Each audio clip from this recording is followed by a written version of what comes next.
বিসমিল্লাহির রহমানির রহিম। আমি মোহাম্মদ এরশাদ আলী, উপসহকারী কৃষি কর্মকর্তা, সিংড়া, নাটোর।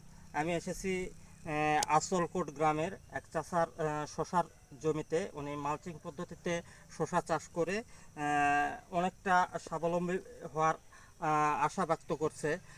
আমি শুনবো এই চাষার কাছ থেকে। আসলে চাষা এই মালচিং পেপারের সুবিধাটা কেমন বুঝতেছেন?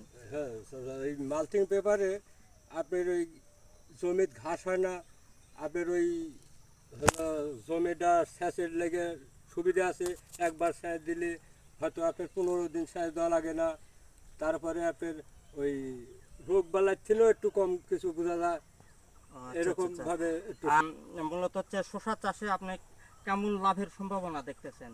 শসার চাষে এই যে লাভ আপনার সিস্টেম যে পরিমাণ যত্ন করেছি এর গাছের যে কেটাকেটি, হ্যাঁ। তাতে আল্লাহ দিলে পারে লাভ হওয়ার আশা একটা সংখ্যা খুবই বেশি। যদি ভালো লাভ পাওয়া যাবে এরকম একটা আশা করা যায়।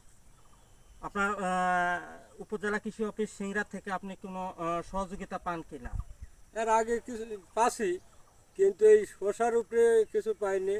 এই শসার এই যে রোগ বালার এসব ইয়ের থেকে যদি কাল কিছু সহযোগিতা পাওয়া যেত, হয়তো বা আমরা আল্লাহ দিলে লাভবান আবার কিছু বেশি হইতে পারতাম, আমার সুবিধাটা হইতো।